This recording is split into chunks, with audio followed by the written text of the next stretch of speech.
آج ہم دیکھ لیں بڑے چھوٹے کا احترام ہی ختم ہو گیا اور نسبت کی قدر ہی ختم ہو گئی. رشتہ دار کیا، بڑے کیا، بزرگ کیا. دیکھیں بزرگوں کا بھی اللہ نے مقام رکھا ہے، اللہ نے برکت رکھی ہے بزرگوں کی. کوئی رشتہ نہیں ہے تمہارا، کوئی تعلق نہیں ہے، صرف وہ عمر میں بڑا ہے، بزرگ ہے، بوڑھا ہے. اپنی زبان میں جیسے ہم کہہ رہے ہیں بوڑھا ہے، سفید داڑھی ہے، سفید بال نکل آئے. اس نسبت کی قدر کرو گے اللہ تعالیٰ وہ مقام عطا فرمائے جیسا حدیث میں آتا ہے، ترمذی شریف کی روایت، صحیح روایت. آپ صلی اللہ علیہ وسلم نے فرمایا جس نے کسی بوڑھے کی قدر کی، قدر سے مراد اس کا اکرام کیا، اس کا خیال رکھا، کسی بھی اعتبار سے ہو سکتا ہے. بوڑھا شخص جا رہا ہے، ہاتھ میں دیکھا آپ نے کہ 10-12 کلو کا سامان ہے، آپ نے اس سے لے لیا. سوزوکی میں دیکھ رہے ہیں کہ بوڑھا آدمی کھڑا ہے، آپ بیٹھے ہیں، آپ کھڑے ہو گئے، آپ نے جگہ دے دی. دیکھ رہے ہیں کہ بزرگ ایک سیڑھیاں نہیں چڑھ سکتے، آپ نے ہاتھ پکڑا دیا، ہاتھ پکڑا کے چلا دیا. پانی کچھ بھی خدمت کر دی. آپ نے فرمایا جس نے کسی بوڑھے کی قدر کی، جس نے کسی بوڑھے کا اکرام کیا. بہت زبردست روایت ہے، اللہ تعالیٰ نصیب فرمائے. آپ علیہ السلام نے فرمایا اللہ تعالیٰ اس شخص کے بڑھاپے میں ایسے لوگ پیدا فرمائیں گے جو اس کی قدر کریں گے. کتنی زبردست حدیث ہے. اس حدیث سے علماء فرماتے ہیں 2 خوشخبریاں ملتی ہیں، ایک بھی نہیں، 2 خوشخبریاں.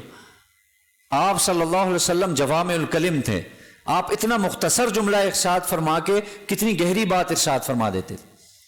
آپ نے فرمایا کہ بوڑھے کی قدر کی، اللہ تعالیٰ اس کو بڑھاپے میں ایسے لوگ پیدا فرمائیں گے جو اس کے بڑھاپے کی قدر کریں گے. علماء فرماتے ہیں 2 خوشخبریاں، ایک کیا، ایک یہ کہ اللہ تعالیٰ اس کو لمبی عمر عطا فرمائیں گے. ظاہر ہے بوڑھا ہوگا تو ایسے لوگ پیدا ہوں گے نا. تو آپ علیہ السلام کی 2 خوشخبریاں، ایک کیا کہ اللہ اس کی عمر میں برکت اور اس کو لمبی عمر عطا فرمائیں گے، یہ بڑھاپے تک پہنچے گا، اور جب یہ بڑھاپے تک پہنچے گا تو اس بڑھاپے میں ایسے لوگ پیدا فرمائیں گے. ضروری نہیں کہ وہ گھر والے ہوں، بیٹے ہوں، اولاد ہو. کوئی بے اولاد بھی ایسا ہو سکتا ہے، جس کی اولاد ہے ہی نہیں وہ بھی ایسا ہو سکتا ہے. آپ نے فرمایا کوئی اولاد نہیں، آپ نے کوئی تفصیل نہیں کہ اس کی اولاد اس کے ساتھ یہ معاملہ کرے، نہیں، باہر سے ایسے لوگ پیدا فرمائیں گے کہ جو اس کے بڑھاپے کی قدر کریں گے، اس کا اکرام کریں گے، اس کا احترام کریں گے. کتنی زبردست حدیث ہے. تو ہر نسبت کی قدر سکھائی. علم ہو تو اس کی نسبت الگ ہے، اس کی قدر الگ ہے. بزرگ ہے، کوئی رشتہ داری، کوئی تعلق نہیں، صرف اللہ نے اس کو بڑا بنایا ہے، اللہ نے اس کو سفید داڑھی دی ہے، قدر کرو اس کی. اور بہت زیادہ قدر کی ضرورت ہے. 2 خوشخبریاں، عمر میں برکت ہوگی، عمر لمبی ہوگی، اور اللہ تعالیٰ تمہارے بڑھاپے میں بھی ایسے لوگ پیدا فرمائیں گے جو تمہاری قدر کریں. اور اللہ کے رسول صلی اللہ علیہ وسلم نے ایسا کر کے دکھایا. آپ صلی اللہ علیہ وسلم ایک مجلس میں بیٹھے ہیں، اس مجلس میں حضرت ابوبکر صدیق بھی ہیں، حضرت عمر بھی ہیں، بڑے کبار صحابہ، حضرات شیخین جن کو کہا جاتا ہے. اس مجلس میں ابو عبیدہ بھی ہیں اور ایک آدھ صحابی اور ہیں. اتنے میں باہر سے ایک شخص آیا، اس نے آپ علیہ السلام کو دودھ کا پیالہ پیش کیا. آپ صلی اللہ علیہ وسلم نے نہ حضرت ابوبکر، نہ حضرت عمر، نہ جو تیسرے چوتھے صحابی تھے، آپ صلی اللہ علیہ وسلم نے وہ پیالہ حضرت ابو عبیدہ کو دیا. حضرت ابو عبیدہ بھی یاد رکھیے عشرہ مبشرہ میں سے، حضرت ابو عبیدہ بن جراح. تو آپ نے پیالہ دیا کہ ابو عبیدہ تم شروع کرو، آپ شروع کریں. تو حضرت ابو عبیدہ نے کہا اللہ کے رسول مجھے شرم آتی ہے، آپ موجود، ابو بکر موجود، عمر موجود، میں کیسے شروع کروں؟ میں نہیں کر سکتا، آپ شروع کریں. آپ کی موجودگی میں ایسا ممکن نہیں کہ ہم شروع کر دیں. تو پھر آپ صلی اللہ علیہ وسلم نے دوسری دفعہ فرمایا نہیں ابو عبیدہ تم شروع کرو. تو وہ شرم سے، ظاہر ہے بہت زیادہ شرم آ گئی کہ آپ مجھے کیوں پیش کر رہے ہیں، آپ سب سے بڑا حق، نبی کی موجودگی میں کسی کا کوئی حق نہیں ہوتا. تو جب تیسری دفعہ آپ نے کہا نا کہ ابو عبیدہ آپ لو، اس لیے کہ برکتیں ہمارے بڑوں کے ساتھ ہیں، آپ لیں گے تو اس کی برکت سے ہم سب کو برکت ملے گی. یہ سکھایا آپ صلی اللہ علیہ وسلم نے. اور اس وقت آپ نے یہ مشہور حدیث جو تقریباً بچوں کو آتی ہے، من لم یرحم صغیرنا ولم یوقر کبیرنا فلیس منا، کہ جو ہمارے چھوٹوں پر شفقت نہیں کرتا، ہمارے بڑوں کا ادب نہیں کرتا، وہ ہم میں سے نہیں۔ کیسی روایت آپ صلی اللہ علیہ وسلم نے، اور کس موقع پر ارشاد فرمائے، اور ساتھ یہ بھی فرمایا کہ برکتیں ہمارے بڑوں سے ہیں۔ یاد رکھیں اس بات کو، جس گھر میں بڑے ہیں برکتیں اس سے ہیں، ان کی برکت سے آپ کو مل رہا ہے۔ ہم تو ہاتھ روک دیتے ہیں نا، تھوڑی کمائی میں آئے تھوڑا سا ہاتھ روک دیا، 400-500 روپے، 700 روپے، 800 لگ جائے، 1000 نہ لگ جائے، 2000 نہ لگ جائے، ان کی وجہ سے آپ کو مل رہا ہے، یہ ان کی برکت کی وجہ سے آپ کو مل رہا ہے۔ تو اپنے اولادوں میں، اپنے بچوں میں اس نسبت کو پیدا کریں، بڑوں کا اکرام سکھائیں۔ اللہ معاف کرے، میں نے عرض کیا یہ چیز آپ کو نہیں سکھائے گی، نہ یونیورسٹی، نہ کالج، نہ اسکول، کوئی جگہ نہیں سکھاتی۔ اب ہر چیز کاروباری ہے، ہر چیز میں لوگ نفع دیکھتے ہیں، تو یہ چیز آپ کو دین سکھائے گا، یہ رسول اللہ صلی اللہ علیہ وسلم کی تعلیمات سکھائیں گی، آپ کے صحابہ کی تعلیمات سکھائیں گی کہ آپ صلی اللہ علیہ وسلم کیا نسبت آپ علیہ السلام نے سکھائی۔ تو دیکھیں میں نے 2-3 نسبتوں کا آپ سے عرض کر دیا۔ آپ صلی اللہ علیہ وسلم، اولاد کو یہ تربیت دینی ہوگی، نہیں تو حدیث میں آتا ہے آپ صلی اللہ علیہ وسلم نے پناہ مانگی ہے، اے اللہ میں تجھ سے ایسی اولاد سے پناہ مانگتا ہوں جو میری باپ بن جائے، میری سردار بن جائے۔ حدیث سردار کیا تو ظاہر ہے سردار باپ ہی ہوتا ہے عام الفاظ میں۔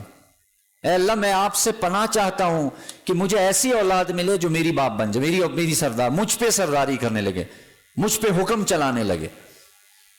یہ کیا ہو گیا، یہ کیا ہو گیا، کبھی مزاج ہی نہیں بنایا، نہ خدمت کا مزاج بنایا، نہ سکھایا کہ بیٹا یہ خدمت کا طریقہ ہے، نہ بچوں کو نہ بچیوں کو، نہ سکھایا کہ بیٹا بڑا ہے کھڑے ہو جاؤ، دونوں ہاتھوں سے مصافحہ کرو، سکھایا کبھی ہم نے؟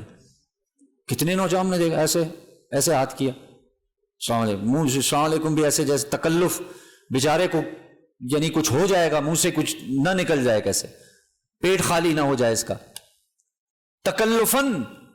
اولادوں کو یہ چیز سکھاؤ، خدا کا واسطہ ہے، یہ دین سکھائے گا آپ کو۔ نہیں سیکھیں گے وہ اسکول سے، نہیں سیکھیں گے کالج سے، نہیں سیکھیں گے یونیورسٹی سے، وہاں بے ادبی سکھائی جائے گی، وہاں آبجیکشن سکھایا جاتا ہے، جو بات کر رہے آپ آگے سے اس کا جواب دو۔ یہاں سکھایا گیا کہ بھائی آواز بھی پست رکھو، ہمیں نہیں سکھایا تو آج ہم ایسے ہی چل رہے، نہ اہل علم کے پاس بیٹھے، نہ بڑوں کے پاس بیٹھے، نہ بزرگوں کے پاس بیٹھے، تو ظاہر سیکھا ہی نہیں، جب سیکھا نہیں تو اب ویسے ہی چل رہے ہیں۔ پست آواز بھی پست کرنے کا حکم دیا، اور یہاں تو اللہ حفاظت فرمائے کہ جتنی اونچی آواز ہوگی اتنی آپ کی بات کی اہمیت ہوگی۔ یہ سکھایا جا رہا ہے اس ماحول، اس معاشرے میں، چیخو، چلاؤ، چنگھاڑو، آوازیں نکالو۔ نسبت کی قدر میرے محترم دوستوں بزرگوں بہت اہم ہے، بہت اہم ہے۔ عرض کرنے کا مقصد یہ ہے محترم دوستوں بزرگوں، اپنے آپ میں بھی ظاہر اپنے آپ میں پیدا کریں گے تو اولاد میں خود بخود آ جائے گی، یہ مزاج پیدا کریں، نسبت کی قدر پیدا کریں، اور ہر اعتبار سے میں نے عرض کیا رشتہ دار بھی اس میں داخل، والدین بھی اس میں داخل، اہل علم بھی اس میں داخل۔ جس کو اللہ نے علم دیا ہے وہ آپ سے مقام میں اونچا ہے، قدر کریں گے اس کی۔ بزرگ ہے، سفید داڑھی ہے، وہ اونچا ہے آپ سے۔ رشتہ داروں میں ایسا ہے جس کو اللہ تعالیٰ نے ایسا وہ اونچا ہے آپ سے۔ آپ علیہ الصلوۃ والسلام نے دیکھیں یہ باقاعدہ یہ پریکٹیکلی کیا، آپ علیہ الصلوۃ والسلام یہ باقاعدہ کیا ہے۔ حضرت عباس رضی اللہ تعالیٰ عنہ آپ کے کیا ہیں؟ چچا ہیں، اور عمر میں آپ سے بڑے ہیں، جس کے بارے میں آتا ہے حضرت عباس سے کسی نے پوچھا کہ آپ بڑے ہیں یا رسول صلی اللہ علیہ وسلم بڑے ہیں، تو حضرت عباس رضی اللہ تعالیٰ عنہ نے فرمایا کہ بھائی بڑے تو آپ ہیں آپ صلی اللہ علیہ وسلم، عمر میری زیادہ ہے۔ کہتے ہیں بڑوں کے جواب بھی بڑے ہوتے ہیں، کہ بڑے تو بڑا عمر میں میری زیادہ ہے، عمر میں بڑا ہوں، عمر میری زیادہ ہے، لیکن بڑے کون ہیں؟ سرکار دو عالم صلی اللہ علیہ وسلم۔ لیکن اب یہ ایک جواب، ایک پہلو، دوسرا پہلو کیا، حضرت ابو بکر رضی اللہ تعالیٰ عنہ اور کچھ صحابی بیٹھے ہیں، آپ صلی اللہ علیہ وسلم بہت پست آواز سے بات کر رہے ہیں، جیسے آہستہ آواز سے. تو ایک صحابی نے حضرت ابو بکر سے کہا، غالباً حضرت عمر تھے، کہ بھائی پتہ کرو آپ علیہ السلام بہت آہستہ بول رہے ہیں، کیا وجہ ہے؟ بیمار تو نہیں ہے؟ طبیعت تو ٹھیک ہے؟ کہا مجلس ختم ہو میں پوچھتا ہوں. مجلس ختم ہوئی، آپ علیہ السلام اٹھے تو حضرت ابو بکر ساتھ ہو لیے. حضرت ابو بکر نے عرض کیا، اللہ کے رسول آج آپ کی آواز پست تھی، کیا وجہ ہے؟ آپ کی طبیعت تو ٹھیک ہے؟ تو آپ صلی اللہ علیہ وسلم نے فرمایا، ابو بکر طبیعت میری ٹھیک ہے، لیکن تمہاری اس مجلس میں میرے چچا حضرت عباس بیٹھے ہوئے تھے. اور صرف اتنا نہیں، آپ نے فرمایا جیسے تمہیں حکم ہے کہ بھائی جب میرے سامنے آئے ہو تو اپنی آواز کو پست کرو، ایسے ہی اللہ نے جبرائیل کے ذریعے سے مجھے حکم دیا کہ جب عباس آپ کے سامنے بیٹھا ہو تو اپنی آواز کو پست کرو. کہاں بیٹھے ہم لوگ؟ سرکار دو عالم صلی اللہ علیہ وسلم کو حکم ہو رہا ہے کہ جب آپ کا چچا عباس جو عمر میں بڑا ہے، یہ قدر سکھائی ہے کہ جو عمر میں بڑا ہے جب وہ آپ کی مجلس میں ہو تو پست آواز، بلند آواز نہ. یہی حکم والدین کے بارے میں. ظاہر ہے بے ادبی، بے عزتی، بے ادبی والدہ کی، والد کی بہت خطرناک عمل ہے، بہت زیادہ خطرناک عمل ہے. اللہ تعالیٰ اس پر تو فوراً دنیا میں سزا ملتی ہے. بچنا ہے اس سے. بہت بہت اونچا، سب سے اونچا رشتہ یہی ہے. اس کے بعد پھر باقی چیزیں آ جاتی ہے، علم کا، رشتہ داری کا، بزرگی کا. سب سے اونچا رشتہ یہ ہے. وہ ایک غالباً تابعی ہیں یا بڑے علماء میں سے ہیں، محدثین میں سے، بشر حافی. ان کی بہن نے دعوت کی اور مچھلی پکائی تو بڑے خوش ہوئے اور گئے اور جا کے مچھلی کھائی اور دعوت. تو بہن سے پوچھا تمہیں یہ کیسے خیال آیا کہ بھئی آج دعوت بھی ہے اور پھر مچھلی پکانی ہے؟ اس نے کہا بھائی جان بات یہ ہے کہ رات میں سوئی تو ماں میرے خواب میں آئی تھی اور اس نے کہا کہ بیٹا بات یہ ہے کہ بشر کا مچھلی کھانے کا بہت دل چاہ رہا ہے اور اس کے پاس اتنی استطاعت نہیں کہ وہ مچھلی خرید کے کھائے، لہٰذا اس کو گھر پہ بلاؤ اور دعوت کرو اس کی. بشر حافی رونے لگے. انہوں نے کہا کہ میری ماں نے میری زندگی میں بھی ہمیشہ میری چیزوں کا خیال رکھا، آج مرنے کے بعد بھی میری چیزوں کا خیال رکھی، میری پسند ناپسند کا خیال رکھ رہی ہے.